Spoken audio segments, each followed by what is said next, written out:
OutKick 360 is back alongside Chad Withrow and Paul Kuharski. I'm Jonathan Hutton. Glad you're with us as we broadcast live from Blackbird Studio. The Blackbird Academy is where you can find us. Subscribe on YouTube, share on Facebook, give us a retweet on Twitter if you're following us there at OutKick 360. Big show planned, but right off the top, a great offer from FanDuel.com/OK360. Right now, great odds, 30-1 odds available right now for new users. $5 can win you $150. Restrictions apply. FanDuel.com/OK360 for that great offer right now on the NCAA tournament. What's up, guys? It's good to be back. It's like we were just here yesterday or something, and we were. Yeah, quite a dud of a day yesterday after the anticipation that the great weekend created and everything, and then we didn't get the quality of games that we had become accustomed to. And then I was pissed that we saw a resurrection of what I thought was a dead team in Creighton. I was turned off after Creighton won yesterday. I didn't even watch. Just face it, Paul, you hate Omaha, Nebraska. That's your biggest problem with Creighton. Well, I don't like Creighton being in the Big East. We always have this debate. None of the geography of conferences means anything anymore. We wish they did. Yeah. No, but also they were dead, and like the Ohio story. I know Hutton was riding with Ohio. I certainly was rooting with Ohio. I said I wasn't going to bet anymore, and then I kept getting back in and everything. I was only throwing a little bit last night, but none of my rooting interests or betting interests came to fruition. So I'm ready for Sweet 16. Yesterday was not a good finish to what had been a great 3 days. Day 4 was really mediocre at best. Zags advance over Oklahoma. They're terrific. Put up 87. I mentioned yesterday they remind me a lot of the Kansas City Chiefs, where you can hope to get within reach, but your offense better be able to keep up because your defense can only do so much. That was the case yesterday with Oklahoma. It was a nice start for the Sooners. They did a decent job in the second half trying to fight their way back in it, but Gonzaga is going to put up 80 to 90 points throughout this tournament. Now they get Creighton, as Paul mentioned. USC just smokes Kansas. The third worst loss ever for the Jayhawks basketball program, worst in the tournament. And, Chad, this got ugly quick. It was close to the no contest from VCU. I mean, it was one of those games where Kansas just couldn't put the ball in the basket. I mean, it was really that simple early on, and USC took advantage. I had USC in the Sweet 16 in my bracket, so happy about that. How about the Pac-12 and their success in this tournament, and then the Big Ten? I mean, it's pretty easy to look at tournament results and say Big Ten way overrated, Pac-12 way underrated coming into this tournament, especially what Oregon did, dismantling Iowa yesterday. It was, like you said, Paul, one good game, really, was LSU-Michigan. Outside of that, it was a bunch of snooze fests in the tournament yesterday. Here's the thing about Creighton. One thing that keeps driving me crazy. Hearing Timmy's name. I keep that. I joke all the time about little Timmy. Well, right. He's certainly not little. He's not little. But hearing a guy called Timmy repeatedly is still take a huge adjustment for me because I feel like they're saying Timmy. Yes. Well, with Gonzaga, and Hutton, you nailed it yesterday, they're clearly the best team in the tournament. When you're rooting for a team to lose by single digits, right? They only had one game all year where they won by less than double digits. So when you're thinking, can Oklahoma keep it within 10 against Gonzaga, that's when you know they're the best team in the tournament. I'll say this also, and I don't think there's any SEC bias with me on this, and there's certainly no bias for Alabama. I think it's very clearly Gonzaga and Alabama are the two best teams in the country right now. They're the two best teams in this tournament. Baylor certainly has been impressive also so far. But I just watch Alabama, and I think, first off, Nate Oates, terrific coach, but I also think it's the perfect marriage of system with personnel. And it's only year 2 with Nate Oates. Can he consistently do this? I think he can. But it's not often you're going to have the perfect group of players that perfectly understand their role, and it marries perfectly with the way you've coached your whole career going back to Romulus High School in Detroit, Michigan, when you look at Nate Oates. And I watch that Alabama team, and I think, it's going to be great when you see that Alabama-Gonzaga matchup eventually. You know what we didn't hear once about Gonzaga this season during the undefeated, during the not losing? Did you say not lose by single digits? They only lost time. once? And that was BYU in the championship game. We of the didn't hear conference. one time how healthy it would be for them to lose a game to take the pressure off, which we always hear about an undefeated team or team marching to big success in March Madness. It'd be really good to take the pressure off, get a loss, learn how to deal with it, all of that stuff. We didn't hear any of this. It'd be good for them to be in a tight game so they know how to play. Does anybody have any doubt that they would be fine in a tight game? Does anybody have any doubt that like not having been in a tight game is going to be a problem for them? I have or doubt. not having lost is going to be a problem for I them? think there were a lot of people with doubt. I based on have their doubt schedule. because they haven't been pushed. Yep. They haven't faced any pressure this year. I would like to see that they may not get there. I don't feel honestly. like they're gonna panic They in a may tight be game. double digits ahead in the second half of every Right. game in this tournament, but if they're down 4 with 8 minutes left in a game, or it's a tight game in the last 5 minutes, we don't really know how they're going to react because they haven't been in a pressure-packed situation like that. Again, I think it's shaping up to be Gonzaga, Alabama in the national semi, in the Final Four, the way both those teams are playing. And then do you get Baylor in the national championship game? Those are teams that certainly could play close with Gonzaga. I'm not worried about that. I mean, they may lose, but I'm not worried that they're going to lose because they're going to panic when all of a sudden somebody's close. They're very refined, talented basketball team. So I don't see them choking away a game. They might get beat, because good basketball teams get beat.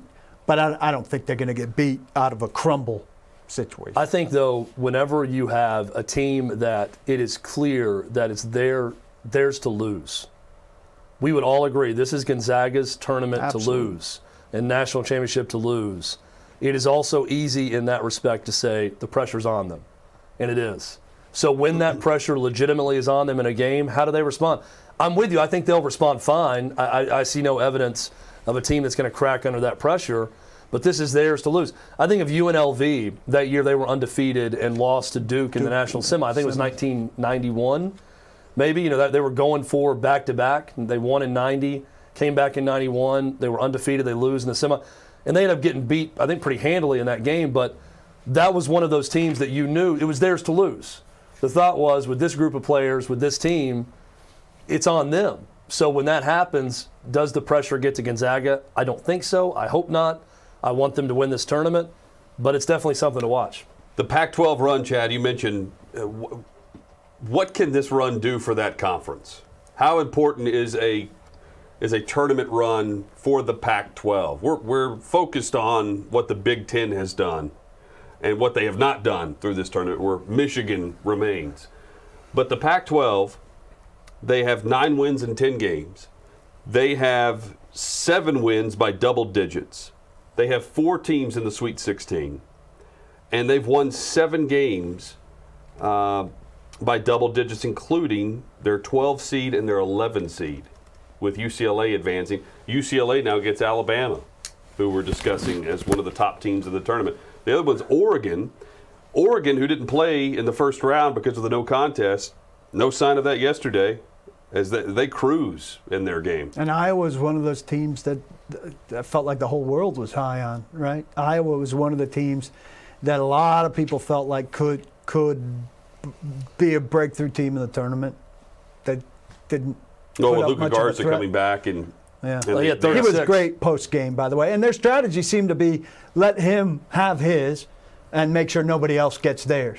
And Well- it worked very well. So here's my question. We're going to talk a lot on this show about recency bias and how we don't like it. But everybody falls for it What to a will degree. recency bias do to next year's selection process?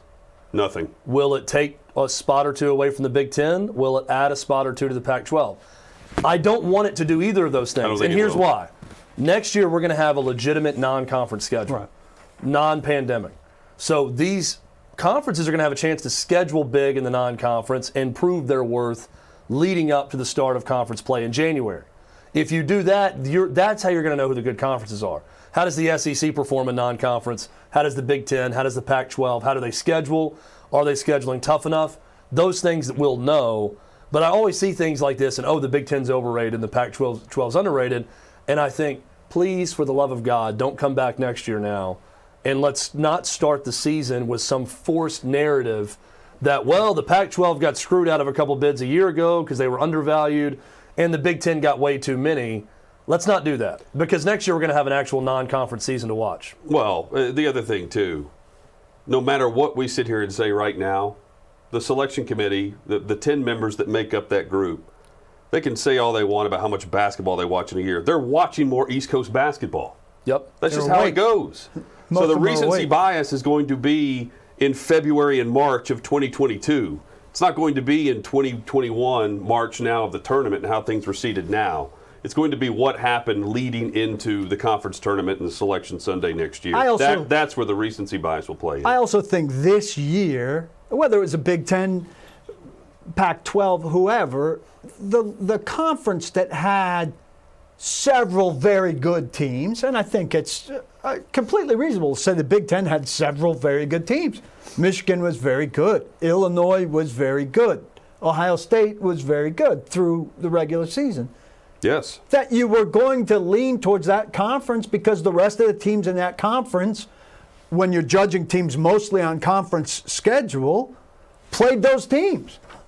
Yeah. Right? So your schedule is tougher because what we have to judge you on is predominantly conference schedule, and you're in the conference with those very good teams. So if the Big East had the best teams, if the Pac-12 had the best teams, if the Big 12 had the best teams, we would have thought that about those conferences. I fell for it in a big way, right? I thought Wisconsin and Purdue and these other Big Ten schools were going to be good in the tournament because they had played the best teams during the season. I fell flat on my face with that estimation. And not only did those schools not fare particularly well, but Ohio State was quickly out, and Illinois was quickly out, and they're not around for the Sweet 16. Who's left? Michigan, and that it? So Michigan's it. That they're carrying the banner for the Big Ten. But I don't think it was an unreasonable way to think, not just my way in Wisconsin and Purdue, but certainly you were expecting, right, Michigan and Ohio State and Illinois. If you picked those three teams to be in the Sweet 16, that was not an unreasonable pick by any means. Those were three of the very best teams in the country through most of the season. Well, let me give you a very reasonable way to think, because this is what small conference, mid-major guy is going to have you believe and want you to believe. And maybe it's true. We all agree that Loyola Chicago was underseeded at 8. Absolutely. They're better than an 8 seed, right? Ohio State was a 2 seed. If we want to go with recency bias of tournament performance, Ohio State was 21-9. Loyola Chicago was 24-4. Do we think Loyola Chicago is good enough to finish second in the Big Ten, playing the Big Ten schedule this year? Yeah. I would agree. Based on what we've seen. And to be fair, I that's think recency Loyola, bias on 2 games that we've watched. I think Loyola could have been a 2 seed in this tournament, is my point. To be or a 3 fair, seed. experts were saying Loyola Chicago was underseeded coming into the tournament. This isn't just us saying it after the tournament. And I didn't see a bit of Loyola Chicago during the season. But when the field came out, Clark Kellogg and other smart people were saying Loyola Chicago was underseeded, probably by at least also, 2 no one lines. was saying Ohio State was overseeded. Nobody. As a 2 seed, no one was up in arms that Ohio State was a 2 seed at 21-9 with what they did in the Big Ten, the wins they had. Right. But my point being, if we're really going to have this true meritocracy, which is what we love about the NCAA tournament, no matter where you come from, what your budget is, how big your conference is, everyone gets a shot, and it's one and done. Right? You get one chance to go out there and prove your worth, and you get to do it time and time again if you keep winning. We love the tournament for that reason. Are we going to get closer to a system where a Loyola Chicago is not an 8 seed? I think that is the case study. Yesterday I brought up, can Loyola become the Gonzaga of the Midwest in the city of Chicago? Now the next step is, let's maybe look at Ohio State in a different way and Loyola Chicago in a different way. What was the possession? But there's no way to know if they're not playing a Big Ten schedule. What That's was the the problem. progression for the Zags? The Zags aren't playing a Pac-12 schedule, right? So what was the progression for them getting up, not to number 1 now, but what was the progression in their 20-year build for them getting not an 11? Gonzaga became a high-profile game for Tennessee, for Michigan State, Kansas. for Duke, and their for seeds, Kansas, and for their everyone. tournament seeds. What was the progression of their tournament seeds, if you had to guess? when they started to become Again, a 5, they a started 4, to become that when they Well, they played won those their league teams in the every year. regular We know that. 1999, I think it was, with Dan Dickow, with Dan Monson as the coach, they made that Sweet 16 run. And other than being John Stockton's alma mater, no one knew Gonzaga at that point. So we're looking at a 22-year run-up to this possible undefeated season. I would say 10 years into that run, you knew early, we think of Belmont in Nashville. When you play Belmont, it's going to be a heck of a game. And it's going to be a good win if you beat them But they're in the going to be at non-conference. 12. But they're Gonzaga of 15 years ago right now, Right. of 10, 12 years ago. Except Belmont loses in their conference tournament too often Yeah. to Yes. beat Gonzaga. What was But- Butler's But second Gonzaga. year? But here's my point We I'm getting talked to with Gonzaga. Sorry. So with Gonzaga, they became Gonzaga because they became a destination scheduling. When Tennessee was going to play Gonzaga this year and that game got wiped off the books, that was terribly disappointing to Tennessee, who wanted a shot at the West Coast Conference and Gonzaga because they knew it was going to bolster their ranking just by playing Gonzaga. The moment they reached that threshold where Coach K and Bill Self and UCLA and Arizona and all these schools wanted to play Gonzaga because they knew it would help them in their RPI or now their net ranking or whatever they're calling it, that's when Gonzaga became Gonzaga. Well, here's Gonzaga by C, just running down through it Terrific. from 1999 to now. 10, 12, 6, 9, 2, 3, 3. So they jump up to that 2 and When 3 did they get to seed the by 2? 2003. That's 5 years in. So that's pretty good. Of making it. In the round prior, they won one game in the tournament as a 9 seed. So that could happen for Well, Loyola. the case study is not Gonzaga, it's Butler. Butler made it I'm up looking to a at Butler. 5. Yep. They made it up to a 5 after making a run. VCU got as high as what whenever they made their run to the Final Four? Butler was a 4 An in 8 2017. as a 4 seed. So they've been right there at that line. That's next for Loyola Chicago. Well, and Butler also went to a better conference. When Butler elevated to the Big East now, then suddenly they're in a bigger conference. So they've got a chance at a top 4 seed every year as opposed to the Horizon League when they started their run. I think they were in the Horizon League at the time. So once they made that jump, Now, that really helped them. What happened to Butler and VCU? They lost their coaches. Yep. What happens with Porter Moser now at Loyola Chicago? He's making over $1 million a year. He turned down, what was it, St. John's he turned down a couple of years ago, maybe 2 years ago. And now the question is Indiana going to wait on him? Are they going to make a play for Porter Moser? Or does he stay? Does he stay and continue to coach right there at Loyola? So Butler was a 5 in 2010 when they went to the final the first time. They were 8 in 2011 when they made their repeat. And then they were 4 in 2017 when they went to the Sweet 16. So I don't think we're seeing anything that's been unfair to Loyola Chicago based on where they I don't are either. right now as a program. I don't either, and the fact that they're in the Sweet And they're 16, they don't on care, that they, Sure. they were an 8 seed to start. Well, so. they've got, looking at their schedule, they've got Oregon State Saturday to tip off all the Sweet 16 action. Completely winnable. And then they take on Syracuse or Houston if they win It's a for the fair chance bet. to go to the Final I Four. think they're going back to the Final Four. I think they're going to get to a second I Final think Four. Houston's a lot weaker than I expected based on what I saw the first weekend.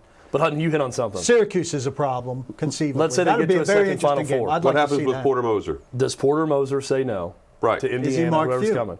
And then if he does leave, If he's Mark Few, he's going to make $3 million a year. He's not Mark Few. Get that eventually. The next guy is Mark Few. Dan Monson leaves for a bigger job. Mark Few takes over and says no to everyone. How's it gone for including Dan the NBA? Brad Stevens leaves for the NBA. Who comes in next? Chris Holtzman. Ohio State comes calling quickly. Right. He's out. Now you're turning over Butler coaches gets left and right sustained. at Butler, and Butler's not the same. So even if Porter Moser leaves, do they elevate an assistant on his staff that says, this is my job the rest of my coaching career now? Now, To me, Few- that's the key to become Few Gonzaga. didn't get the $3 million right away, though. It took some. He some got a bump time to and over $1 some million a progress. year, just like Porter Moser just did. Then he got And then he bumped got up bumped $2 to million $3 a year to 3. Well, I would say, and we talked about this some yesterday, for what another Sweet 16 appearance is doing for Loyola Chicago, if that school wants what it's getting out of this, which goes far beyond basketball in terms of national profile, Absolutely. applicants, and all of that, This is putting you on the map in remarkable ways. Look, we hear about this a lot for big schools, for SEC schools and all of that. Look, you're on the map already. I mean, I understand what being in the Final Four of football and all of that does for a university, but it's not taking you from nowhere to somewhere. For Loyola Chicago, in terms of a national profile, this takes you from nowhere to somewhere, right? There are kids all over the country in high school who've never heard of this program, guidance counselors, quite frankly, who've never steered a kid there before, who now have the pamphlet on their desk, in a different place on the stack on their desk than they did before. True? And so, is that worth $2 million extra a year for your basketball coach, who's now your chief recruiter? Not basketball recruiter. Your chief recruiter, period. I mean, I'm not saying go give him the buzzer that Saban has to control all university things, but in terms of growing They're not your going to have university, to. Indiana could do that. yeah. Yep. I'm saying in terms of growing your university, is it worth an extra $2 million a year? Well, I don't know their finances. but I Indiana would say will do yeah. that also. Right. But also, You have to match that. ask anyone who went to Gonzaga or who's a fan of that program. They would argue Mark Few's not getting paid enough. Whatever he's getting paid, he may not be getting paid enough. Loyola people are going to be saying the same about Porter Moser. It's also a lot about what kind of guy he is, and I'm sure Porter Moser is a fantastic guy. But, was his dad a military guy who was on 15 different bases when he was growing up? Or was his dad like Mark Few's dad, who was a pastor of the same church for his entire life? And so he saw him and said, I could be at the same place my entire life and be wonderfully happy like my dad was. There are all kinds of ingredients that go into it that we're not necessarily thinking about it that could be eminently important Sure. to him based on how he grew up, what his family's like, and there's nothing wrong with one or the other. Headlines out there today. We'll get into Deshaun Watson as the accusations continue to mount. Now 14 civil lawsuits filed. We'll get into the details of what's going on with the Texans quarterback and the accusations to be considered that are being considered by the Houston District Attorney, from civil to what could be potentially criminal. Also, watching Will Wade last night, so many questions about the LSU program and the NCAA investigation that continues to go on involving that case with Christian Dawkins, from how many years ago now, Chad? This was 2017, and more The wiretap. 2017. More details added on in 2019. Craziness. We'll get into Will Wade and what we think the NCAA was thinking as LSU fell last night to Michigan, and a lot more throughout the show. The Tennessee Hour, of course, coming up at the top of the hour. When we come back, though, your reaction at OutKick 360 on Twitter is where you can find us. Hit the subscribe button on YouTube. Give us a retweet if you're watching on Twitter through the Periscope feed right now. Share the post on Facebook, OutKick 360 on the OutKick Network.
OutKick 360 on the OutKick Network. Glad you're with us alongside Chad Withrow and Paul Kuharski. I'm Jonathan Hutton. If you're watching on an Amazon device, simply ask Alexa to search OutKick on YouTube. You'll be able to find us there, and I'm told you can play our program in the background if you have an Amazon listening device. So check us out there. Search us on YouTube. Subscribe there, as well as find us on the podcast, wherever you download your podcast immediately following today's show. FanDuel.com/OK360, 30-1 odds today and this week for new users. Just opt in, and with that first deposit, 30-1 odds. Restrictions apply, but you bet $5, you can win $150. FanDuel.com/OK360. It's a great deal. So, one of the things that hit me last night is Twitter is constantly asking the question whenever they see LSU, how does Will Wade still have a job? It's one of the most frequently asked questions when we see the Tigers play. We know that the wiretap investigation happened over 2 years ago, where the news came out that Will Wade had made a, quote, strong-ass offer, and that was caught on tape in a phone call with Christian Dawkins. And this goes in line with other universities that have been investigated, that are still under investigation. But if you listen and watch that broadcast on CBS, it has been so long throughout this process, not one time, not once do they bring this up on air for the NCAA tournament. And what is a massive storyline behind the scenes, where we have yet to hear anything from this process from the NCAA and this FBI investigation. And again, these things take time. But for all the talk of why does Will Wade still have a job, the answer is because the NCAA allows it. They sit there and put this tournament on. They're willing to later vacate a victory or a tournament run for a team in exchange for them making a run now and profiting off of it. That is why Will Wade still has a job. This really bothers me. So this is a CBS in bed with the NCAA thing, I think, more than anything else. But ESPN is to blame for this also. Bruce Pearl had a barbecue that was early, and they spent a season showing a timeline during every Tennessee broadcast. And that Will Wade story went away so quickly on all of these broadcasts. It is infuriating to me to see how differently it was treated. Well, since then, ESPN has reported they've uncovered 11 different examples of Wade offering a player or someone associated with a player impermissible benefits. That was since the wiretap. I'm not going to act like I'm morally outraged that a college basketball coach would pay someone, but here's, and I'm going to get to the broader point of all of this, and I completely agree with you, Hutton, in what you're saying. Will Wade got a pass from all the networks. Bruce Pearl, for whatever reason, got no passes for having a damn barbecue a little bit early. Will Wade is on tape making a strong-ass offer to a player. And the LSU fans are going to tweet me now and say, oh, we don't know what the offer meant. It could have been better room and board. And It's money. Yeah. It's money. We're all not idiots. We know that it was money. It was a cash offer he made to a player, oh, by the way, who is still starring for LSU this year. Yes. Who at the time was thought to be a one and done, and he's still a star at LSU. It infuriates me. And again, I'm not the moral outrage police with all of this. And I'm not someone who roots for the NCAA to win. But if any program and coach deserve to be kneecapped by the NCAA more than LSU, I don't know one that exists. They need to be done. Well, scholarships erased, games vacated, penalties moving forward. Will Wade needs to be coaching at a damn junior college in Wyoming next year. I don't have any clue how these networks will go on and not bring up the fact that Will Wade is guilty. I feel like Kevin Spacey now at a time to kill. Guilty, guilty, guilty. It's ridiculous. But I do think got me fired up. I do think it's somewhat reflective of the audience. Not that this is the right thing, because I believe that networks and news outlets are obligated to feed people their broccoli, whether they want their broccoli or not at times. And this is one of those situations, right? You have to have a dose of broccoli with the LSU story while you're watching LSU play 2 games in the thing. But the fact of the matter is, right or wrong, people are sick of long, drawn-out stories about NCAA violations. We've reached our saturation point. Unless you're playing that team. Yeah, correct. We've reached our saturation point with it, and we don't care. Chad, unfortunately, the Bruce Pearl thing was before we had reached our saturation point, and we still cared, and we still had moral outrage about it, even though it was just a barbecue. And so they put up the timeline during every Tennessee game. That's one of the things that got us to our saturation point, because we said, my God, it's just a barbecue, and we're looking at the timelines. And finally they heard the disgruntled fans on this and said, you know what, we probably need to scale this back, because people, our viewers are telling us, and we're hearing that they don't want an NCAA TikTok during their football game. By the way, and what so Bruce we're Pearl's going to accused of at scale Auburn back. is much worse. Yeah. In his program. He's on And he's FBI off the wiretap. hook. Not him personally, but his assistants, and they're not talking about that He's either. off the hook on that too. Generally speaking, Postseason ban all this of year, these though. things have been tamped down. Well, it's I his football think- program too. I think Self-imposed bowl ban. because people have grown tired of them. Now, this is not a good rationale, but it's the case with almost everything. We have a certain degree of moral outrage over these things, and then our attention span has gotten shorter and shorter. We get tired more and more easily, and so we say, enough. Like, we understand something bad's going on there, but we're simply tired of it, and we want to watch the tournament. And so Will Wade's done something terrible. We know it, and it's over there in the background. But for the time being, we're watching LSU against Michigan. We have some money on it, and we want a close game between the purple team and the gold team. I don't think that, and you say, Will Wade's done something terrible. I don't think he's done anything terrible. I think he's done with a lot of coaches. I think Bill Self. I think Bill Self's probably doing the same exact thing. Well, Kansas, Louisville, Arizona, USC, Auburn. all implicated in this. Auburn, yep. Right. So the more that are implicated, the less we care, because it's the everybody's doing it thing. I don't abide by that.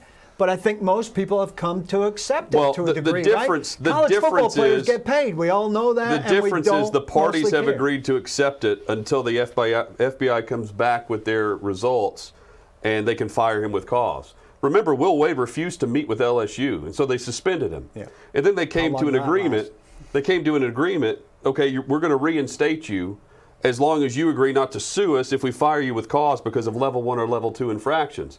That was 2 years ago. And now they just wait. They celebrated against fence. Vanderbilt in a blowout win as they won the SEC tournament, a year that Tennessee finished, or regular season I should say, Tennessee finished second or third that year, in Kentucky as well.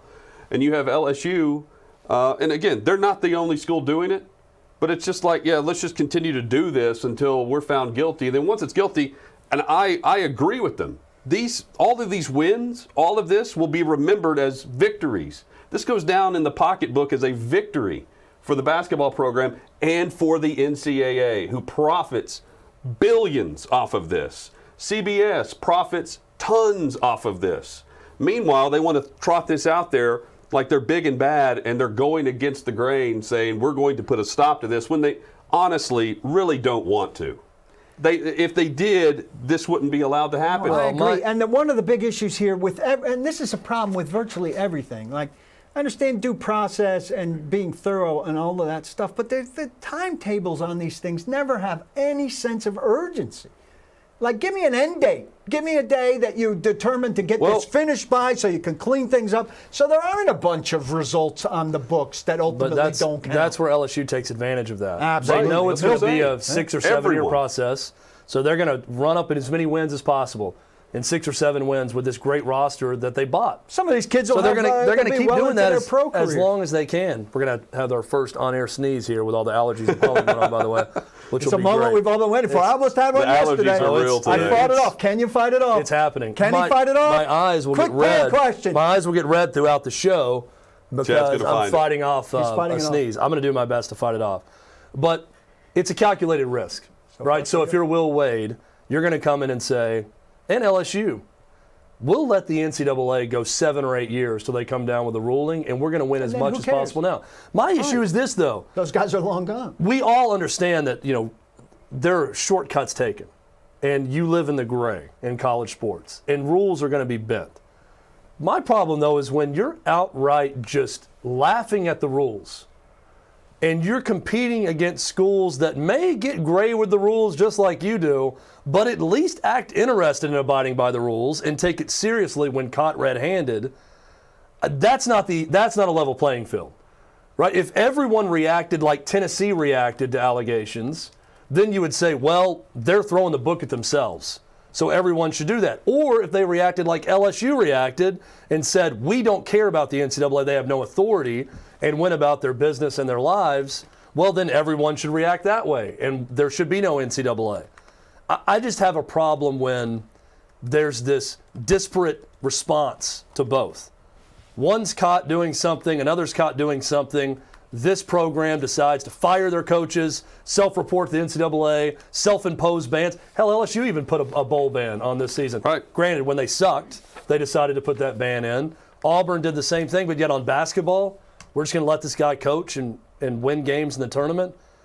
I don't get any of it, and it infuriates me how different this story's been covered than some other things that aren't nearly as egregious. Again, it's not just an LSU problem. No. This is not I think Will Wade's a good coach.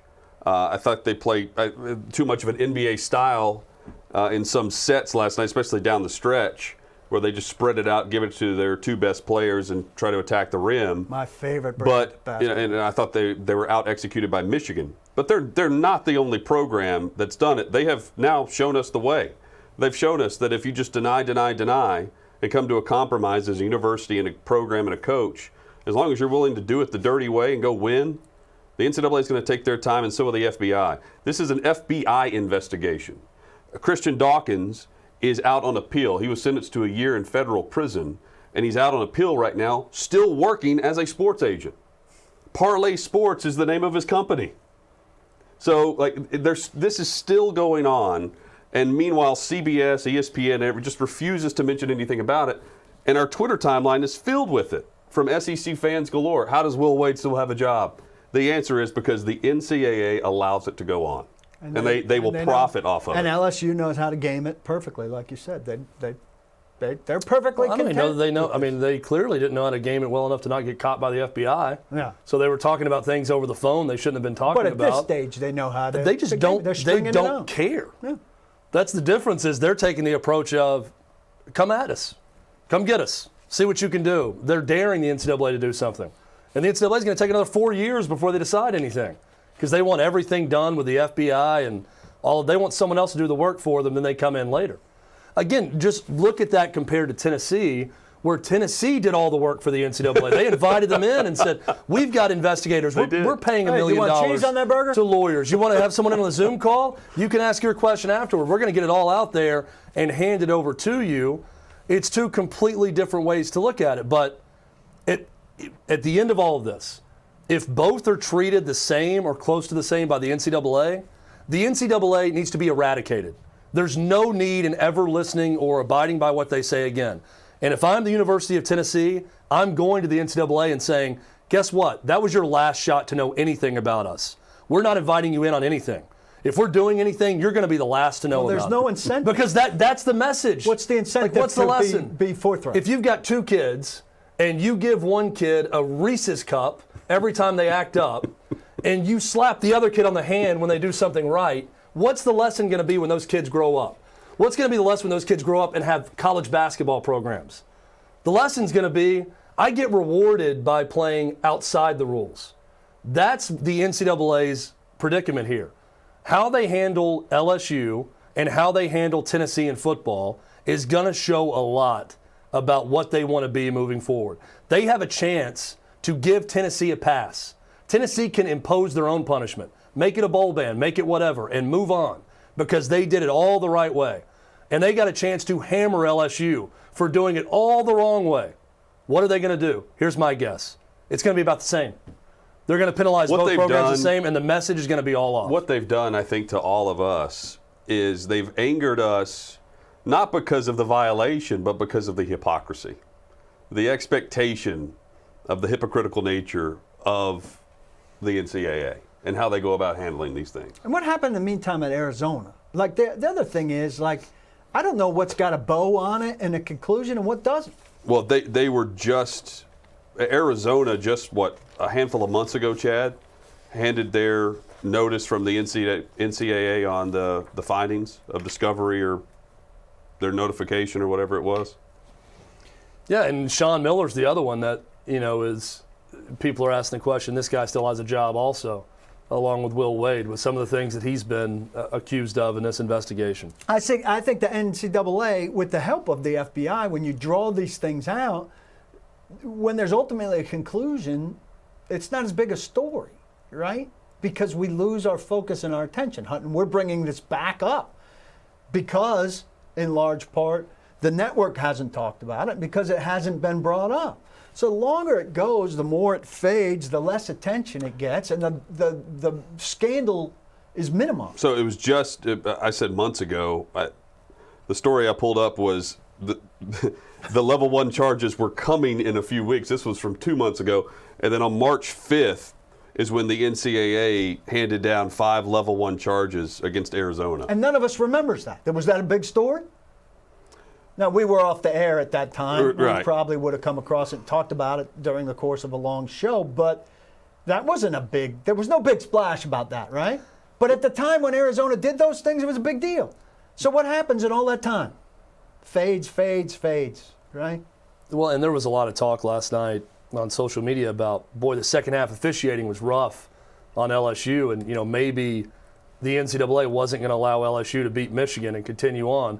And I'm thinking to myself, LSU's mere existence in college basketball is thumbing its nose at the NCAA. The fact that they were invited to this tournament to begin with, and granted, they're a great team. I thought they had a great shot at beating Michigan. It's not that they didn't deserve to be there based on on-court play and how good of a team they were, but their mere existence has already defeated the NCAA. The fact that they're there in the tournament is already defeating the NCAA. Hit us up on Twitter at OutKick360. You can like and follow the show there as well. Share, if you're watching on Facebook Live, share the post. We're trying to grow the show as we begin our week 2 here on the OutKick OTT network. You can do it there. You can also subscribe to the YouTube page. And if you're using an Amazon device, just ask Alexa to search OutKick on YouTube. It'll pop up right there for you. FanDuel.com/OK360. The new offer for new users right now, $5 can win you $150. 30-1 odds. Restrictions apply. You can sign up as a new user right now across the state of Tennessee and 10 states across the country with FanDuel. FanDuel.com/OK360. Coming up, the latest with Deshaun Watson, where attorney Tony Busby says he has 24 women that have come forward with accusations against the current Texans quarterback.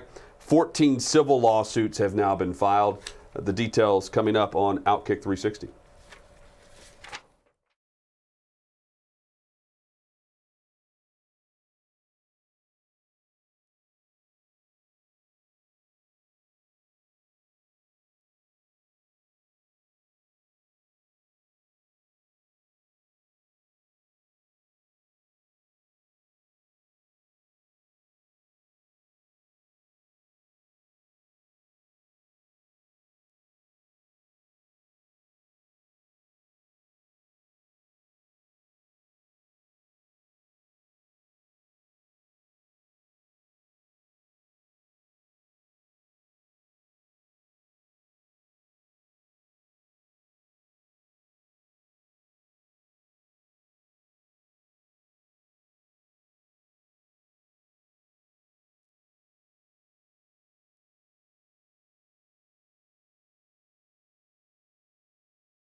We are live with OutKick 360 from the Blackbird Studio and the Blackbird Academy, state-of-the-art facility with 9 recording studios right here in Nashville. We're in Studio G.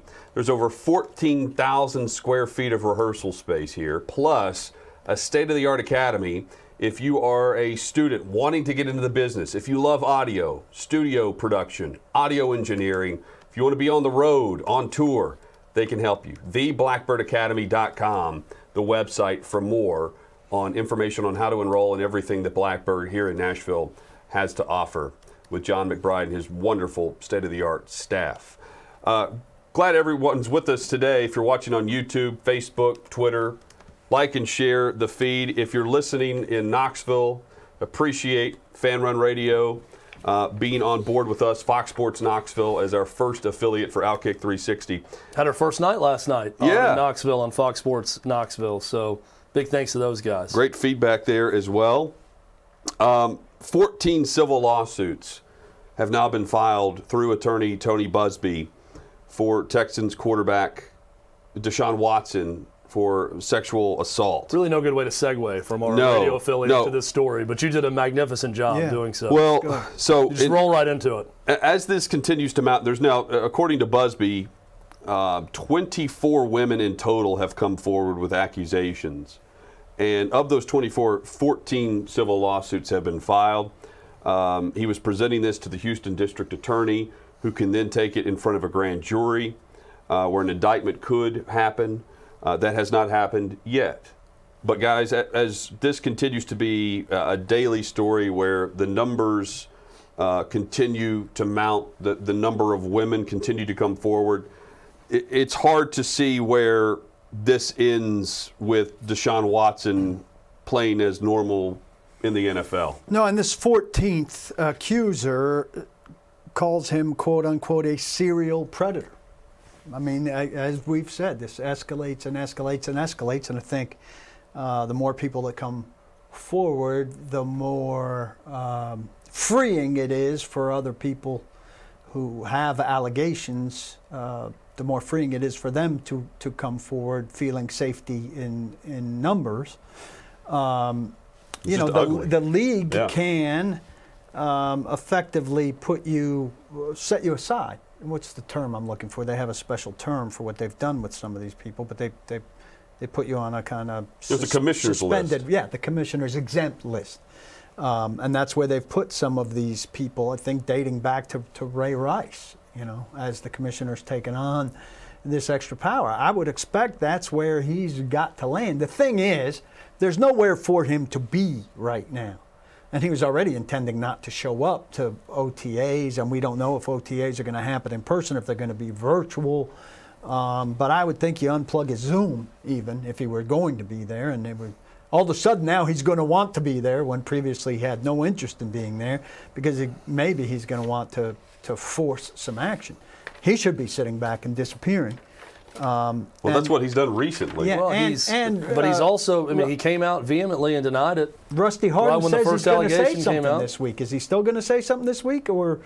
He said in the coming days is what Rusty Hardin said. In the the coming details are days, through Bobby Durack at OutKick.com. He has the details of what Hardin was saying in representing Watson. If in these coming days people are saying things like he's a serial predator, look, I'm all for hearing from Deshaun Watson's side.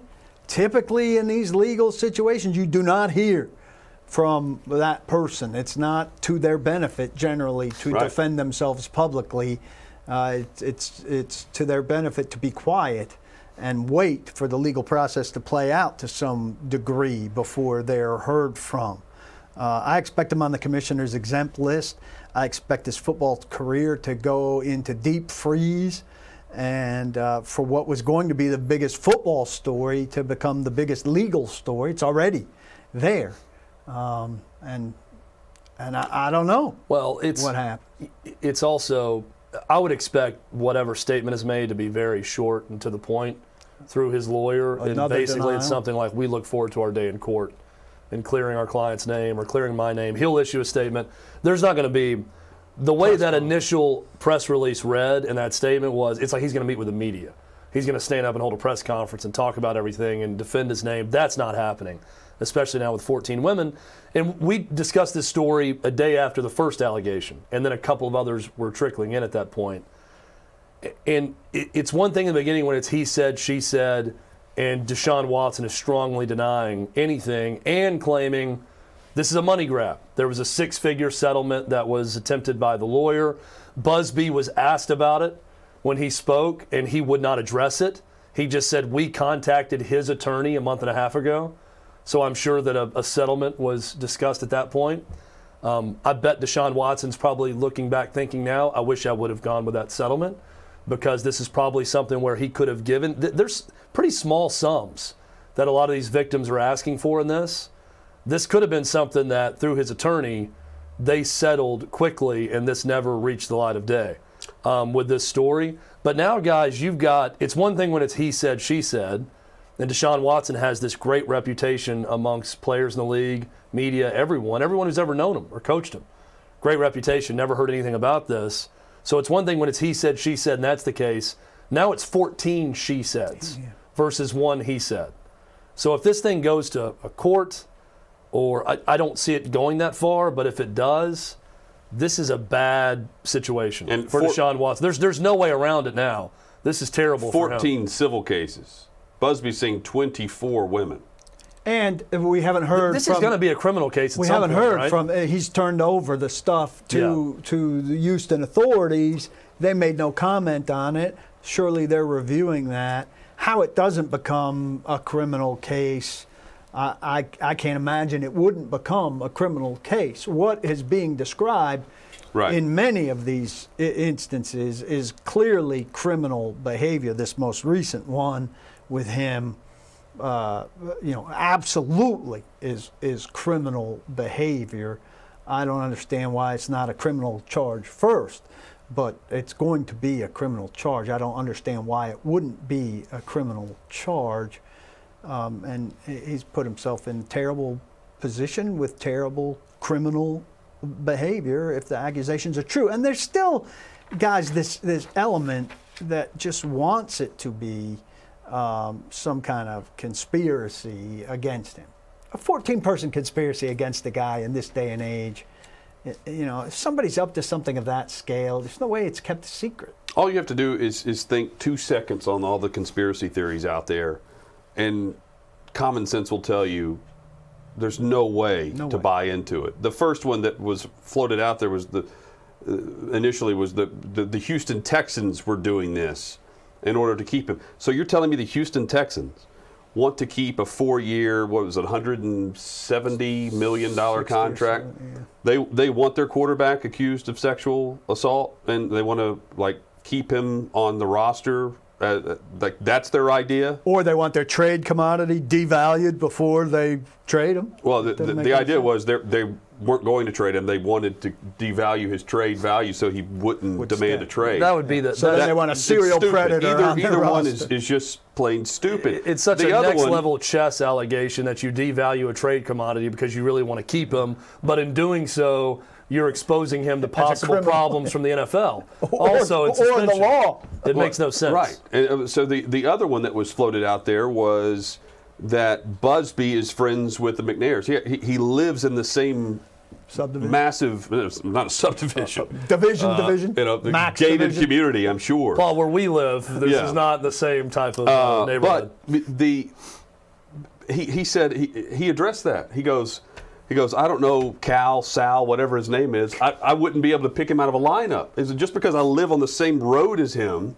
doesn't mean I'm friends with the guy? We have different tee times at the neighborhood course. I mean, of course I would never know this guy, Cal McNair. So there are a lot of different theories out there that people want to be true, or that they just assume the worst with this. But the worst is this is going to get a lot uglier. That's the worst, that as I continue to read through this story on a daily basis and the accusations being made, I just don't see how this ends with Watson not just playing for the Houston Texans in 2021, playing period. Yeah, he's not. It's hard to see this happening. It's hard to imagine how he's playing opening day. I mean, justice is going to have to move a lot faster than it usually moves. We were just talking about the pace of the NCAA and FBI stuff. I mean, this isn't FBI level. This is criminal and civil. But things don't move at at the rate of speed that you want them to move at if you're a football team concerned with getting a quarterback on the field. Plus, now the guy's toxic.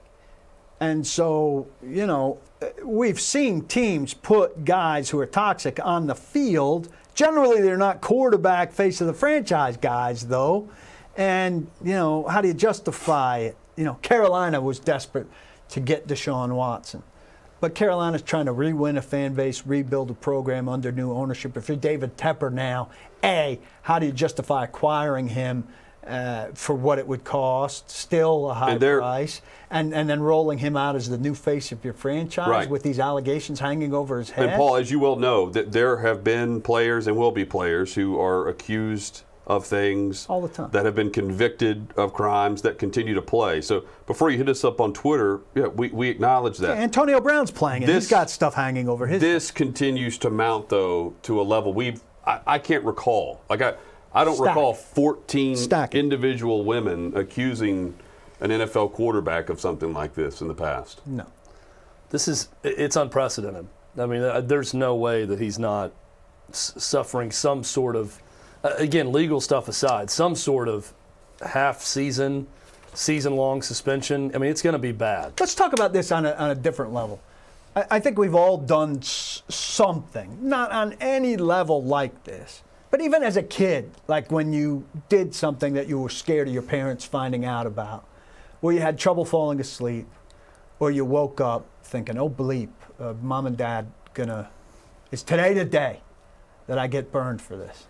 I used to tell a story on our old radio show. I played with matches in a playhouse, a stone playhouse in the backyard of Danny Adler's house. The Adlers had 12 kids down at the end of the cul-de-sac. And I got busted by Mrs. Adler. And she said, Paul Kuharski, you go home and tell your parents you were playing with matches. And I went home and did what any good kid would do. I answered the phone every time it rang, and I hung it up, making sure that Mrs. Adler did not tell my parents that I was playing with matches. Now, how long did my fear last of Mrs. Adler telling my parents in lieu of me following her directions to tell my parents? This is a dumb comparison, but I had that fear, and I was 6, right? This fear. So how long did Deshaun Watson go to bed and wake up thinking, oh, crap, like what if something... I would think no matter what your state of mind is and how messed up you are, if you've got some chain of guilt going on, that you have to know inherently, unless you're a psychopath, right? I don't think he thought about it at all. That there's a potential that today is the day that an accuser is going to step forward and my world could potentially unravel today. You don't think there's any of that? I don't think he thought. I think those people are scared every day. Anything he was doing was wrong. I think he thought, I am going after these attractive women on Instagram that I like. It's worked the first couple times I did it. I'm going to send them direct messages. I'm Deshaun Watson. I'll get away with it. I'll present what I want to them. You think he's dumb enough not to think it's wrong? If they don't want it, then they can say no, and I'll leave the room and pay them more and just say, don't tell anyone about this. But if he's unzipping and rubbing himself against somebody against their will, he doesn't think that's wrong? I don't think he's thinking it's against their will. I think this is a thing with people when you get power to this status that you're not thinking that they don't want it. I mean, look, again, I'm not saying he's not in the wrong. Clearly he is with 14 accusers, but I just don't think he's thinking he did anything wrong. Now, here's what I would be thinking if I were him. If my MO for attracting these masseuses that I'm going to make sexual advances towards was hitting up strangers on Instagram DM, paper trail. There are so many more out there that there could be a story at Vanity Fair with every female masseuse across America who has a direct message from Deshaun Watson. 1,000. Some of them maybe didn't even respond. Or maybe responded a little bit, it got weird, and they walked. I mean, there's 14 accusers right now, possibly 10 more. How many DMs did he send? Hundreds at least, right? My mind would immediately go to, well, how many more of those are out there? The one woman produced the direct messages, right? There's got to be more of that. What do you think of the fear thing? You think you with him or with me? I'm more in line with Chad. I think what he's probably in fear of now is how many more will come forward now. But you don't think before anybody surfaced there was any fear that someday I'm going to get in trouble for this? No. I don't God, get that sense at all. I can't even. I don't think relate that he to the thinks idea. anything he's doing is wrong. I think he believes totally consensual. I'm Deshaun Watson. Of course they want this. And then if they don't, and I'm adamant about wanting it, and they say no, it'll be like the first accusation. I'll get up and say, sorry, but don't tell anyone or I'll ruin your career, and then leave the room. I can't even get my head to that place. What he's feeling right now, though, I've thought about this. He's feeling what some coaches out there are feeling when they learned that Will Wade was on a wiretap. Oh, crap. yeah. Who was listening in on my conversation? What did I tell Christian Dawkins? I got to For start that patting people star down. power forward. I got to start patting people down when they come in my office. Shirley, it was a can you wiretap. pat that guy down before he comes into the It was meeting? a phone call. It wasn't a call. wire. It was Oh, a phone yeah, call. FBI was tapped into his phone conversation. Even harder. You can't. There do are a lot of anything, coaches that worried about what they had said. Shirley, can you get me some burner phones? Coaches immediately are tendering their resignation just to have it on file and ready for whenever that drops. We have a lot to get to coming up in the Tennessee Power Hour. I named my secretary Shirley. Then. Yeah. Sammy Watkins, is he going to be a Tennessee Titan? We'll discuss that. One former Titan is now a highly paid New York Giant. A.J. Boye is a player that Paul Kuharsky says the Titans should be looking at to replace Adoree Jackson. Also, what are the Titans getting in Josh Reynolds, their new wide receiver? All of that and more straight ahead. Plus, we should bring up there's an assistant coach at Tennessee that's now a head coach in college basketball. It's OutKick 360 on the OutKick Network.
OutKick 360 and the Tennessee Power Hour. If you're watching on YouTube, we hope you subscribe to the OutKick channel. If you have an Amazon device, simply ask Alexa, search OutKick on YouTube. It'll pop up. You're able to watch us live every day at noon Eastern, 11 a.m. Central. And the second hour of each show, the Tennessee Power Hour. Alongside Chad Withrow and Paul Kuharski, I'm Jonathan Hutton. Glad you're with us and glad to be on Fox Sports Knoxville Fan Run Radio. Yeah, so the Tennessee Power Hour is, this is the concept. We hosted a show for almost a decade in Nashville. We still have many listeners, viewers, followers in the state of Tennessee. So every day we are going to devote an hour to Tennessee sports. Titans, Vols, Vandy, Preds, whatever the main story is, we're going to talk about it during this Tennessee Power Hour. The other thing we need right now, interaction on Twitter. We will have phones at some point on this show. We don't right now. So we need all of our interaction to come on social media. Paul Kuharski is watching the YouTube chat and monitoring that for us. On Twitter, though, at OutKick360. Hit us up there. Let us know what you want to talk about. Questions, comments. If you want to talk about the glare on Paul Kuharski's head, if you're watching. I got makeup. Literally anything you want to discuss, we can do that at Twitter, at OutKick360. Paul, you said that the YouTube chat not going great right now? Well, I'm not into political conversation. Yep. And they are.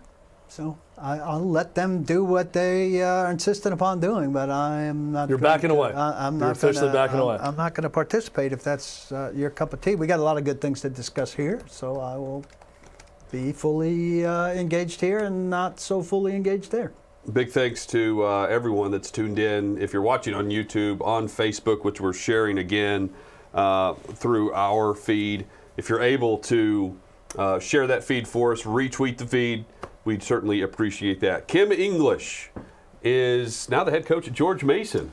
That's right. 2 seasons as an assistant at Tennessee under Rick Barnes, and he is now headed to be a head coach for the first time at George Mason. Kim English, great player at Missouri under Frank Haith, got them to an Elite 8, in fact, while playing, and did a terrific job at Tennessee, has done a great job, played in the NBA for the Pistons for a number of years, and now he's going to get a head coaching chance at George Mason. Good news for the Rick Barnes coaching tree. Now with Rob Lanier also leaving Tennessee a couple years ago to head to Georgia State. Kim English actually came in to replace Rob Lanier, so now he's getting a head coaching opportunity also. Bad news for Tennessee basketball because Kim English was a great coach. He was the lead recruiter for Kennedy Chandler, who's coming in next year, the nation's #1 point guard. Really good recruiter, good coach. I think that Kim English is a guy that is going to get some opportunities even bigger than George Mason after a few years there. So he's a hot coaching commodity to watch in the future. So good news for the Rick Barnes coaching tree, bad news for Tennessee basketball. Tennessee, yeah. Quick aside, yes, if I may. We discussed this off the air, and I'm sure Kim English is a fantastic man. Dana Ford, who used to coach in town, a fantastic man. I really struggle with Dana's and Kim's and Tracy's and other ones. It's nothing against these men. It's something against these men's parents. Yes. You don't like Stacey King, formerly of the UNLV running Rebs, who I mentioned earlier. Names like this. I mean, there's such a palette of names to choose from, and to provide the rest of us with confusion if we don't happen to know your son. I don't know. These are not choices that I personally would make. And I tend to critique other people's choices, and this is a choice that I feel comfortable critiquing. Maybe it's a family name thing, in which case if you had Grandpa Kim and you're naming your son after Grandpa Kim, I'll allow it. But I would urge those of you out there who have pregnancies in the family to strike these names from consideration. If the balloon pops blue, strike these names. Kim, though, is on a different level as opposed to Dana. I hear Dana. Dana's a two-way name. I think Dana Carvey. I think Dana Altman. There's some Danas out there. It's more of a two-way name. That's male-dominated name. Stacey is not a two-way name to me. Stacey Kim is definitely not a two-way name. You? I mean, I think female and I think Kim. I mean, I hear George Mason hired Kim English, and if I didn't know who Kim English was, I'm thinking, well, Woman's- how progressive of them. They hired the first woman to lead a Division is a I men's junior. program. It's Kim English Jr. All right, so it's staying in the family at least. Just an aside, I felt compelled. Well, hell of a to coach. share. Either way. Yeah. You got to also think maybe he's overcome a lot, right? With a name like Kim to reach this level of his coaching career. I'm sure is once, quite the once accomplishment. he's in your world, everything changes. But when he's not in your world, he's Kim. Do you think that people can go up to him and call him Kim, and he says, "No, please, it's Coach English"? He has to correct them immediately. Don't call me by my first So I name. think once you meet him, all of this is moot. Right. It's pre-meeting. And he's only, what, 31? Young guy. Young Kim. Young Kim. Hey, only 25 years old, Adoree Jackson just signed a massive contract with the New York Giants. $16 million in year one, $27 million over 2 years. A strong deal for the New York thanks. Giants, who did not want him to go to Philadelphia last night, and he did not. Big thanks to Logan Ryan from him, I'm sure, who probably helped sell the Giants on him. Certainly helped sell him on the Giants. There's a report that Logan, I think, came here to help convince Adoree to go visit them. I don't know that the Eagles Well, they have had dinner 2 nights tremendous ago. amount of money. So you're bidding to keep him from going to see the Eagles, but you're not bidding against an Eagles contract. This is an outrageous contract to me. Outrageous. He wasn't worth $10 million here in Nashville. To pay him $16 guaranteed in year one there is just exorbitant. He's got some skills for sure, but if you're looking, Kyle Fuller just got 1 year, $9 million in Denver. If you're giving me a choice between Kyle Fuller or Adoree Jackson right now, and Kyle Fuller's coming off a down year, not as much of a miss as Adoree Jackson, who was hurt, but then didn't do anything when he came back for 2.5 regular season games and a playoff game. But Kyle Fuller at $9 million or Adoree Jackson at 16 first year and 26.5 guaranteed, my God, Denver's got to be feeling good about what it was able to do. I think this is one of the more outrageous contracts I've seen. And I'll say this, I think you're completely skipping by 2020 if you're the Giants, and going back to 2019. And I know that he did some good things in 2019. Well, you're going back to when he was healthy. But I'm not a pro football focused guy, generally we didn't object to speaking. them picking up the 5th-year option when they did it. No, but that was before we knew the cap was coming down. It was a $10 and all of million that. hit. We knew but that. Listen, I also thought he was an inconsistent player who needed to get better, who I expected to get better in 2020. This is Pro Football Focus's coverage grades. Now, I don't use them as an end-all or be-all, but the guy's too inconsistent. Orange and yellow are bad. Green is good. And he's got 6 greens and 7 orange or yellows. That's like almost 50-50. He had some very good games, and then there was a game where after which in Indianapolis he was talking about T.Y. Hilton shredding him. If I'm paying $16 million to a corner guaranteed, I want to be pretty confident he's going to be shutting people down. And I've never felt pretty confident that week to week Adoree Jackson's going to shut people down. I've felt like on a good day Adoree Jackson's going to be good, but he might have a bad day. Now, if he had stayed on course and he had done that this year, I'd feel pretty good about $10 million for a 5th-year option. Adoree played his best about him football right as now. the Titans made their AFC Championship run. He played very well at the end of that season. He did not play well consistently through that. Also, here's my big takeaway. Is this not a failure to trade him? Well, here's the thing. If you don't want to pay him $10 million and another team's willing to pay him $16, you can't trade him for something? But the cap number will be much smaller is the thing. Did you make the decision early enough to have time to trade him to let somebody negotiate his deal down? Nobody's going to trade for the $10 million cap number. They just gave him 16 guaranteed, though. Yeah, but the cap the guarantee is partly a bonus that's going to be spread out. I bet you his cap number's 4 or 5. Okay. So you had to release him, though, is what you're saying, because there's no team that's going to Trade for the 10 cap number unless you're trading for him far enough in advance that it comes with a renegotiation. But if you're doing that, you're saying to yourself, they're going to wind up releasing him because there's no way they're keeping him beyond the 17th because they have to then have that $10 million on their books for the cap, which is going to prevent them from being able to sign a Dupree or an Autry or whatever. So the guarantee of that number on that date forced the Titans' hand.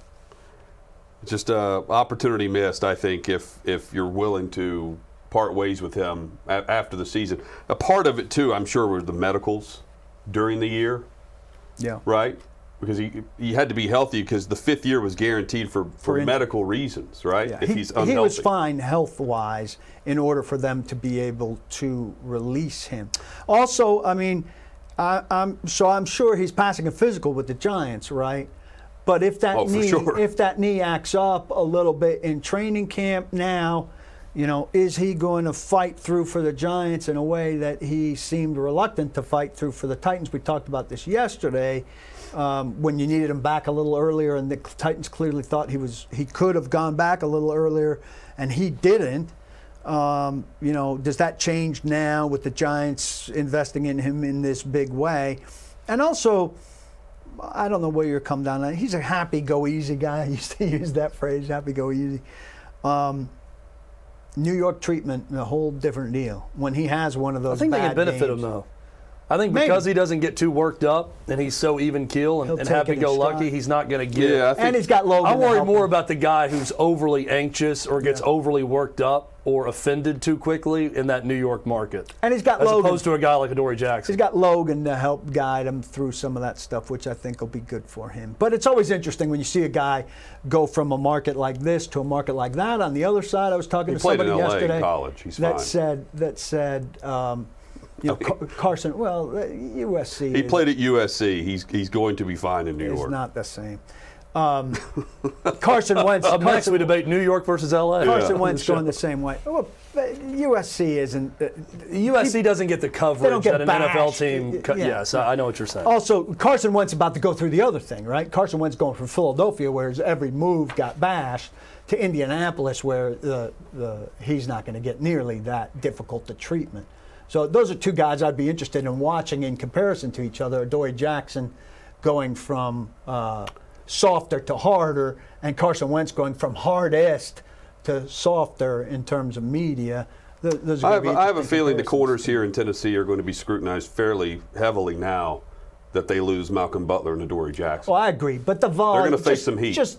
Agree, but just the volume and the constancy and the amplitude is never the same. Now we're getting some good interaction on Twitter. You can hit us up at OutKick360. Good job, Chad. UW asking the important questions. Paul, how do you feel about Kelly or Ashley as a man's name? And Ricky also reminds us gender neutral is the proper term for these names. Ashley, I feel pretty bad about, though I knew a good Ashley post-college, Ashley Guy. A guy's name, Ashley Guy? I knew an Ashley Guy. Did he give himself the last name to distinguish himself as a guy? I have no idea. That seems way too convenient to me. I went to high school with a guy named Ashley. Really? Kelly. What's high school? Very cool dude. Stacy? I was jealous of his name. I would rate Kelly as closer, kind of distinguished. Closer to Stacy and Kim. Okay. Maybe I'll make a board. What do you think? Let's have a definitive ranking. Definitive ranking? Least favorite to you're okay with it. Dana's got to be closer on the you're okay with it. Of gender-neutral names, Dana's okay. I don't know. There are plenty. I think a lot of it goes to who you know also, right? I know several female Danas, and I can only think of one male Dana, Dana Ford. Dana White. I mean, Chad just went through all Dana Altman, Dana Carvey. Yeah. I don't know There's them. plenty. You know, I'm talking about my personal interaction. I think personal interaction has carries more sway than knowing famous. Do I know any male famous Kims? Kim Jong-un? Who aren't dictators? Yeah, it's tough to find. I'm not sure. Coming up, I think we're onto something here. We get into Josh Reynolds. Paul, you've got some takes on what the Titans are getting in their new wide receiver. Matt Dickerson is no longer a Tennessee Titan. I've got a strong take on Matt Dickerson that's going to surprise some people. He signed with the Raiders. I'm going to tease you with this. And are the Titans interested in Sammy Watkins? That's next on OutKick 360.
Sammy Watkins scheduled to meet with the Indianapolis Colts today, free agent wide receiver. Glad you're with us. OutKick 360 rolls on.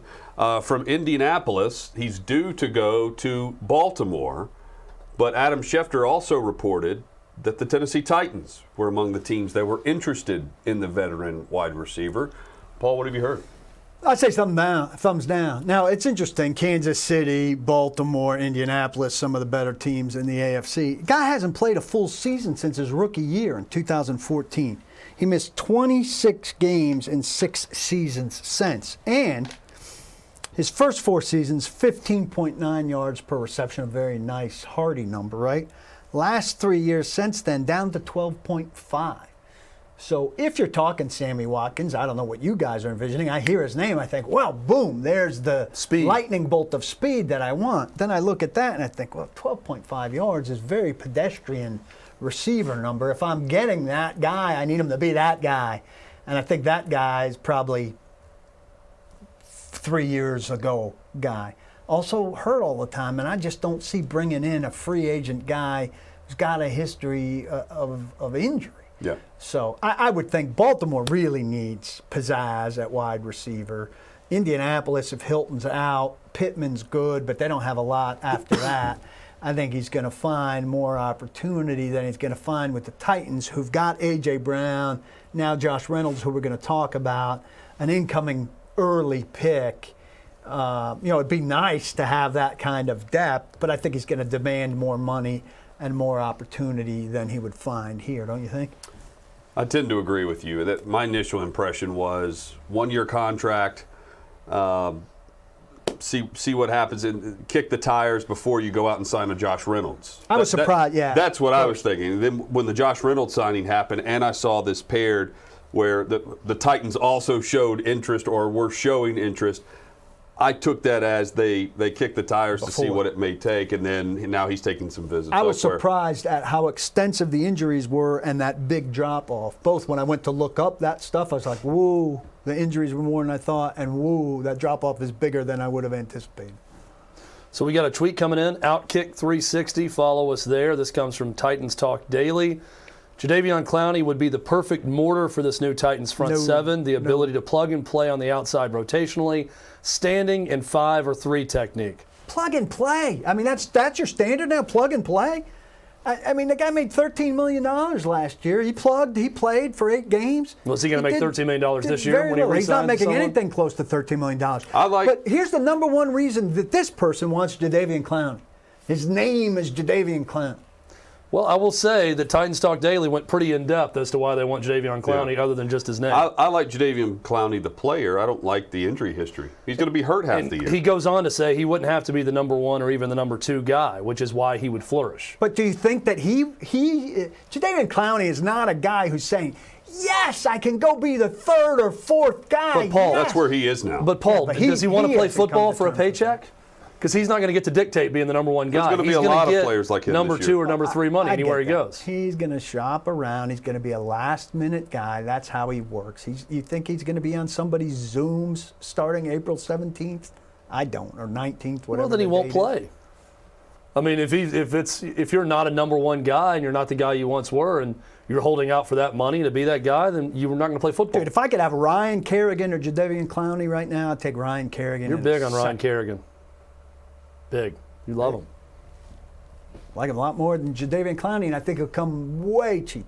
Paul, what do you think about this Joe Rexroad piece about Westbrook-Ikhine?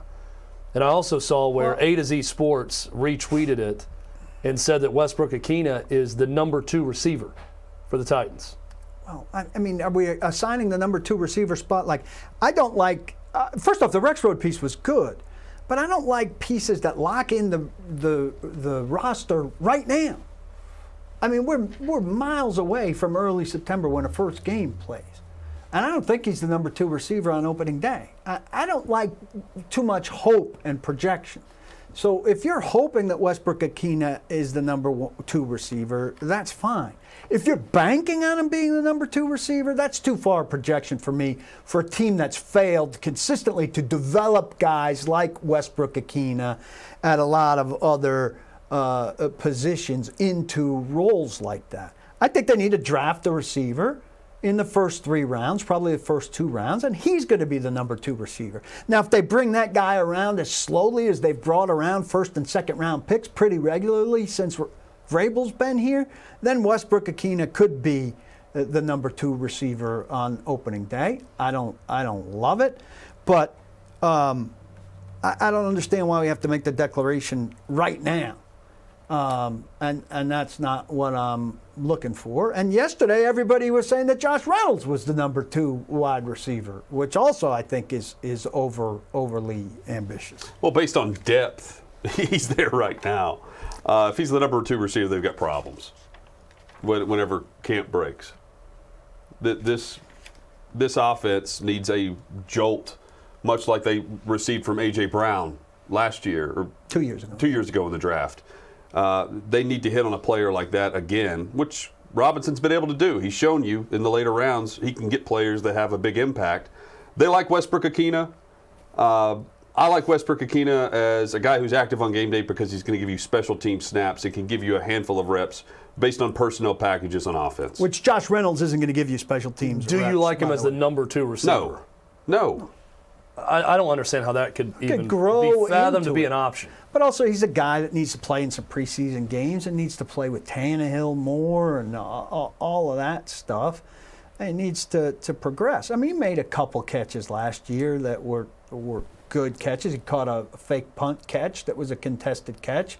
That was a nice play and all of that. But I don't know that you can bank. Look at all the things they're banking on simultaneously, conceivably.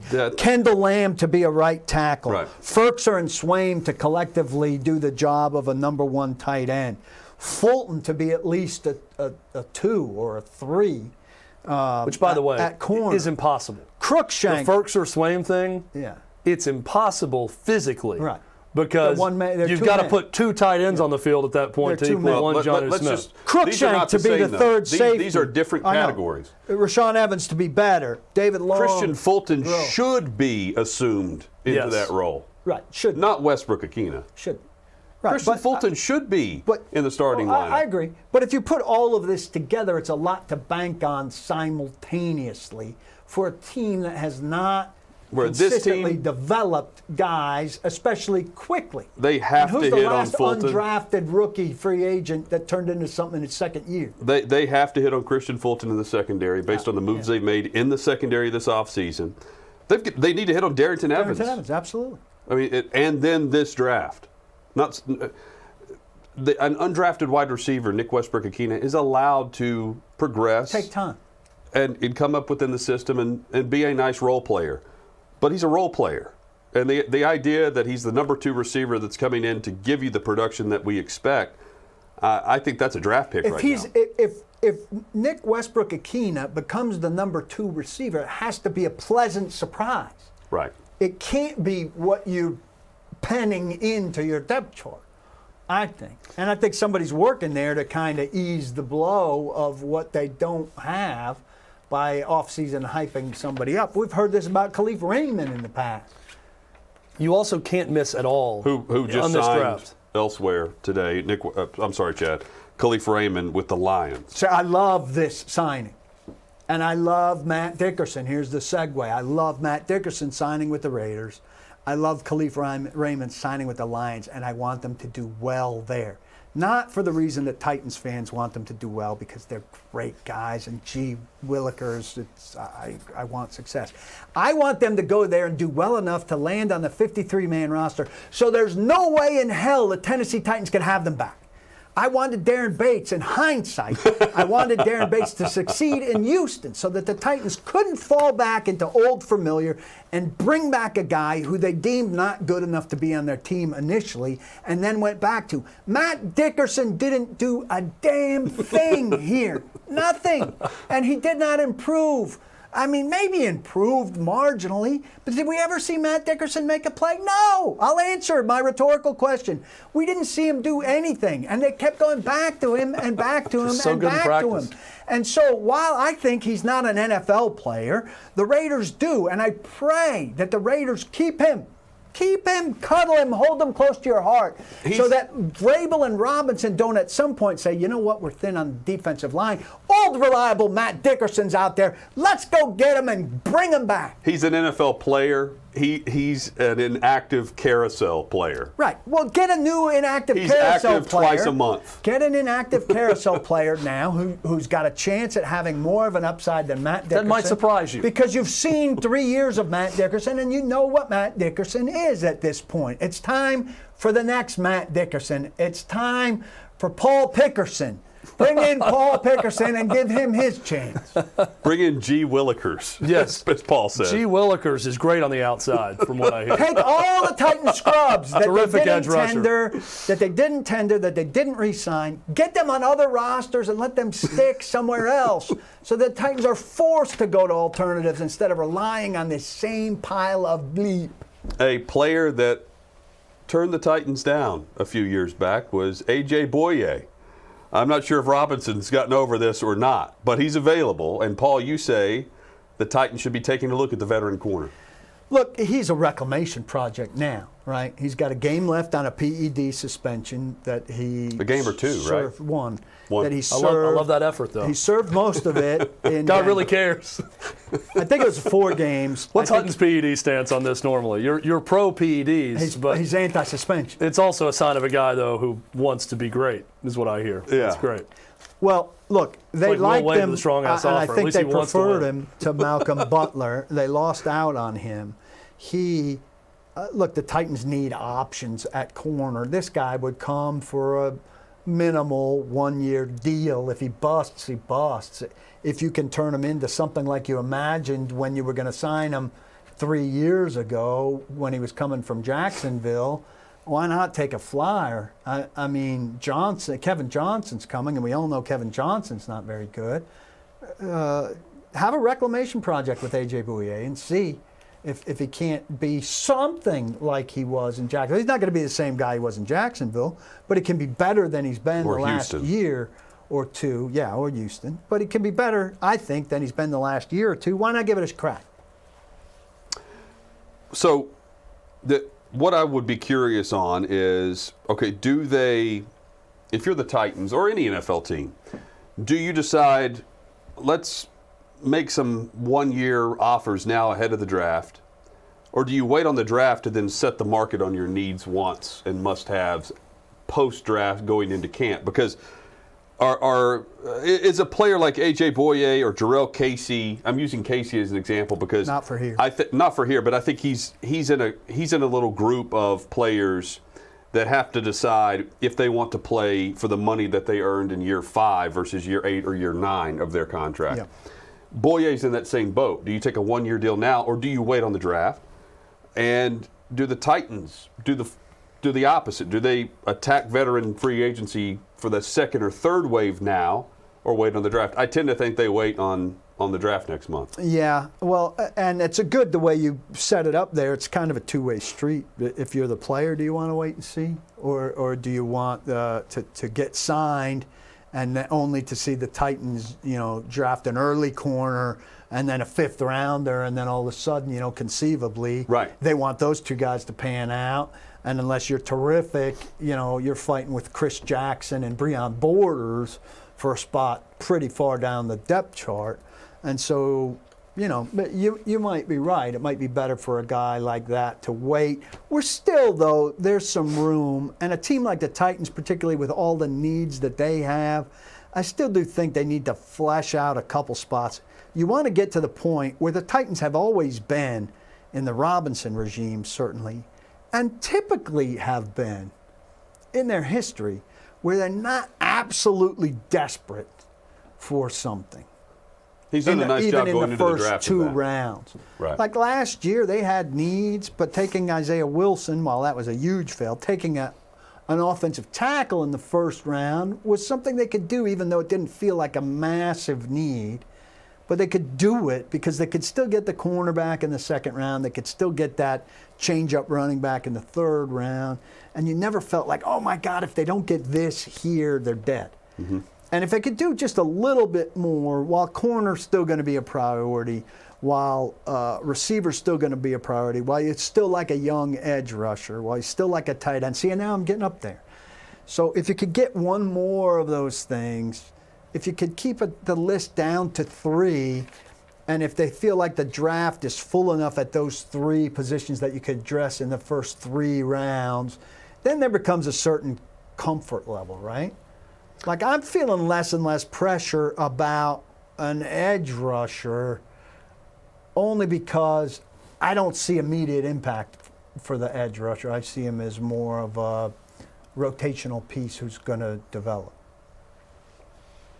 Hit us up on Twitter at OutKick360 is where you can find us. Paul's got thoughts on Josh Reynolds and some I details. talked to, check it out, I've got a couple personnel men talking about Josh Reynolds who might ease you off of thinking he's automatically a number 2, because one says he's a clear number 3, and one says he's a 4 who's got to get tougher, and Vrabel might be the kind of guy who could get him there. I think And he'd like to another reboot. one says he's not a number 2 because Nick Westbrook-Akina is the number That's 2. right. Nobody's saying that. First off, you got to supplant that undrafted guy.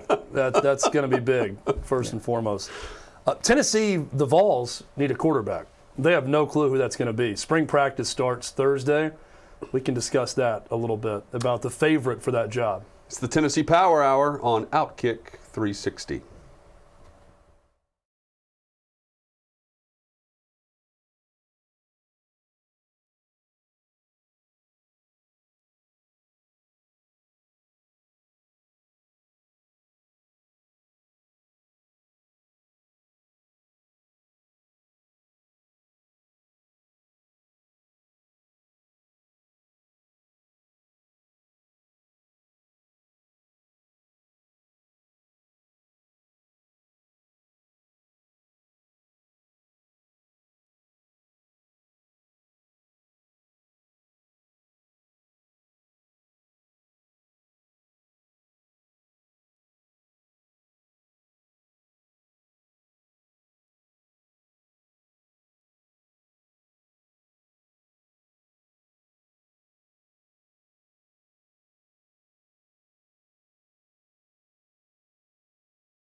From the Blackbird Academy in Studio G in Nashville, Tennessee, OutKick 360.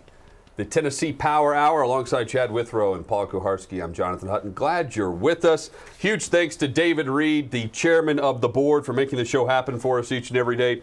Lance Lee, Jacob Swanson, Levi Gibson here as well today. Levi. We have That's a collection full, of strong names. full cast. It really is. By the way, can we get into? We talked about Kim and Stacy and Dana earlier. Lance, but Jacob, and Levi. Lance Lee, Jacob Swanson, Levi Gibson, David Reed. Those are God's names right there. It's like God came down with his mighty hand and blessed these gentlemen with names that strong. We got any himself. Lance in the Bible? We're biblical 2/3 over here. I'm saying I'm that's thinking just Lance so, is not it's biblical. just Action. their names that just Yes, roll off the biblical tongue. action, Old Testament action, lancing. Yes. The lancing of the boil. No one's confusing those names. You hear those names, and you're not confusing them when you say it or how to spell it. It's just, I like it. Very strong. You guys, we're going to take a week off. When our vacation rolls around, the three of you will be sitting here, and they'll have a whole new production crew. Perfect. You'll be talking about bath salt banditry. Jakob Swanson, the Bath Salt Bandit. What a great nickname. Absolutely. Whole week of bath salt banditry. Hit us up on social media at OutKick 360. And we've got some social media interaction going on. One person is asking, why does Hutton still have a half desk when we have a full desk? That's Hutton a has the full same desk. size He just desk. doesn't pull it around. He just has it at a different angle. Pull than it we around do. for the people, Hutton. Well, If you can see here, I it's have the it same desk. positioned. It's kind of locked in where the wheels are locked in behind my chair. Are So, they claiming that they're seeing too much groin? yeah, maybe that's the problem. This is good for No, me. it's not that. They're just asking, why can't we get Hutton the full desk It's a that we full have? desk. And it's a full desk. He just has it positioned differently. Marcus Mariota is supposed to sign a reworked contract with Las Vegas, where he could conceivably replace an injured car and then get injured himself. So speaking of quarterback, He had to Tennessee do that Vols. or he's going to get cut. Yeah. Tennessee Vols. I think it's an intriguing battle this spring going into it with no idea. I mean, I think you could throw a dart on the board right now and decide who's going to be the starting quarterback in their first game in September. Harrison Bailey, I guess you would say, is the favorite because he's the returning sophomore that played a lot last year. Hendon Hooker has more college experience than anyone else, transferring from Virginia Tech. Brian Maurer's still on the roster. I don't see any way he's the starter. And then Caden Salter, the freshman Gatorade Player of the Year in the state of Texas. It's funny when you talk about Josh Heupel's offense because everyone just assumes if you're running a high-octane, snap it with 30 seconds of the play clock, which, by the way, is the plan. They want to snap with 30 seconds or higher on the play clock every single time. That you need a mobile quarterback to do that. That's not the case. Central Florida and at Missouri, they did it with both mobile quarterbacks and guys who don't run it. It's all about quick decision-making. So maybe Harrison Bailey's best suited for that offense. I think the mobility factor is just an added bonus in Heupel's offense. I would say right now, guys, Hendon Hooker would be my favorite because of his experience, because he ran a more up-tempo offense at Virginia Tech. But it's tough to handicap exactly who's going to be the quarterback in Knoxville. Hooker have 1 or 2 years left. Hooker's got 2 years left.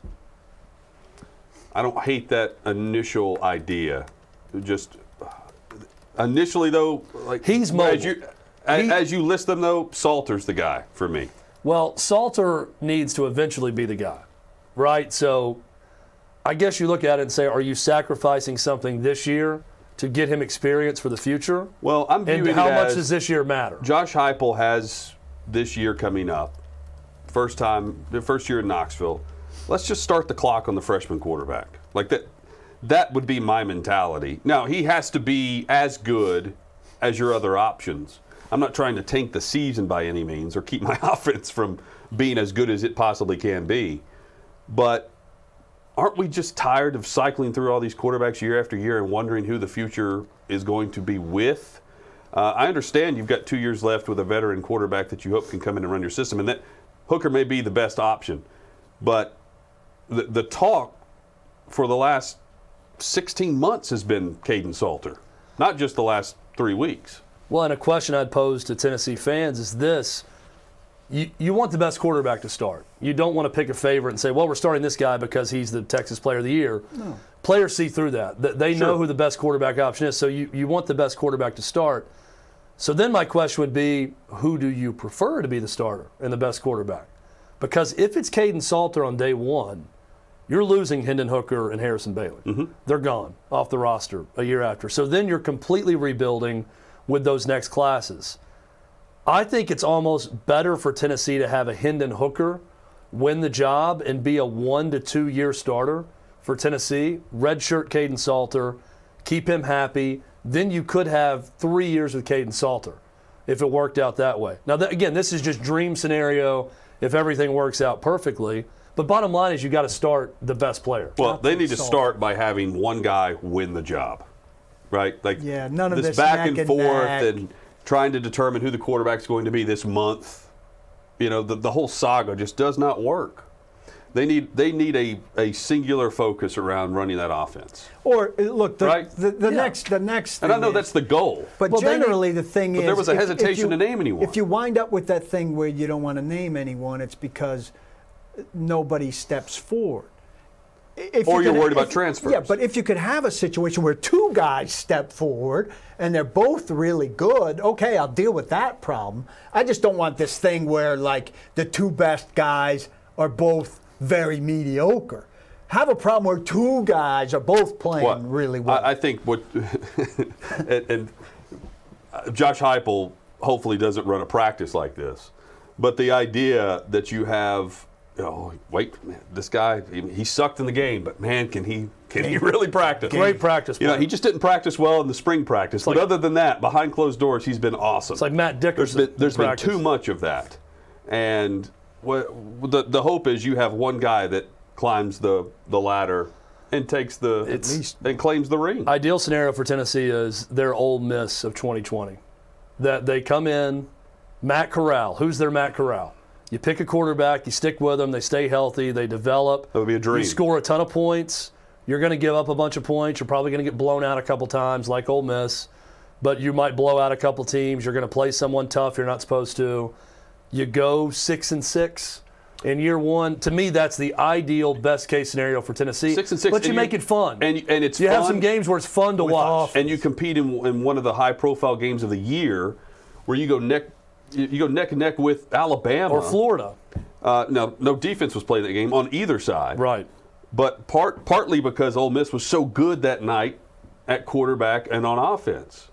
So Ole Miss can finish 500, and you still remember the matchup against the national champion where they performed really well, and you see what they're capable of doing. In UT's case, you take it against Georgia too, right? One of those. Well, we saw it twice last year. Ole Miss and Lane Kiffin did very well, and then Sam Pittman came into Arkansas, and they immediately went from the bottom of the SEC to a very competitive, respectable team in the conference. So it can happen, even when you have some roster deficiencies.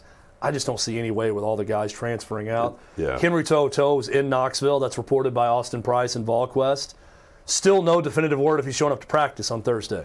He may be showing up to get his stuff out of Knoxville. No one really knows, but he's in town.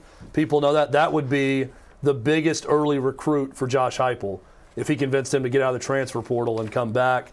Quavaris Crouch looking like he's going to be around also. That linebacking group looks a lot different with Crouch and To'oTo'o if they're back. But if not, there's so many deficiencies.